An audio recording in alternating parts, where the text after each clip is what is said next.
So, the influences of Hindu knowledge and thought on the rest of the world are because they go through this digestion. Therefore, we forget where these things came from.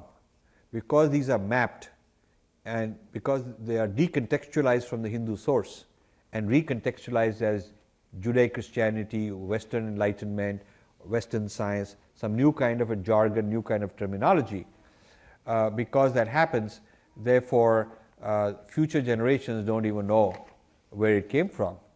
So, a friend of mine, an Indian doctor, 10 years ago, comes back very excited from one of these medical things where they have learned mindfulness meditation to cure some things in his field.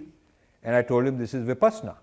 And he was very angry because you mean what his grandfather was teaching? You mean he's come to United States, has gone to Harvard, gotten a degree and went all the way somewhere and paid a lot of money and learned this mindfulness, got certified, and now he's certified to cure people using a certain thing. And this Rajiv Maroza tell him the same thing, that some regular stuff that his grandfather used to do. Is very insulted, very insulted. And I had to argue with this guy that this is mindfulness meditation. John Kabat-Zinn learnt it from Goenka, and in the early days used to credit him, and learnt it from other people also, many sources. And then he started the Mindfulness Institute. Then he started gradually the acknowledgement became a footnote, then it became an endnote, then it disappeared. Then he started saying he's gone ahead of it, and so on. I gave many examples of this. So, the history of the Indian origin of an idea gets erased, and when it's discovered and by the Westerner reformulated, that person is named the pioneer, the discoverer, and the history begins with him. And that's why you are told that America was discovered in 1492. So when I go to this museum in New York, the Natural History Museum, and then I used to go with the school where my kids went, and they used to always say, this is in America, discovered it. So I used to say, you think there are people who lived in America for 10,000 years and not discovered it. But then there is a history of this idea of discovery. There is a doctrine of Christian discovery. You should search. Just search doctrine of Christian discovery. And you will find that in the 1400s and 1500s, the Vatican was asked, who owns all these lands that we are discovering? We say we have discovered on behalf of the church, because church claimed to own God's property. Church was God's franchise. So God had created the franchise, so everything belongs, and so they're going around claiming this franchise.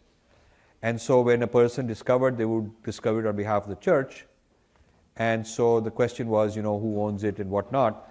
So there were a lot of papal bulls, a lot of popes. Papal bull was like a decree, like you would say fatwa.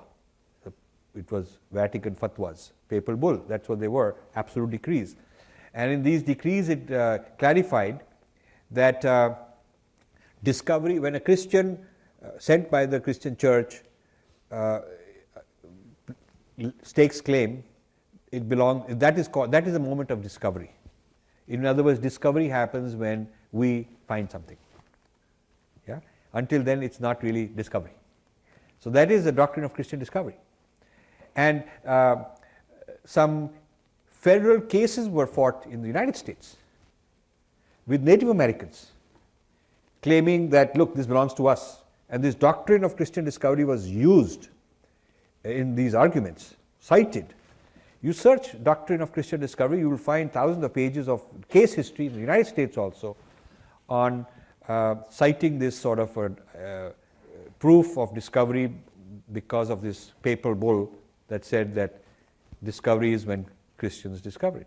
So now in the Enlightenment era, Christian discovery is replaced by, when your patent lawyer files a case, files a patent. It's called discovery.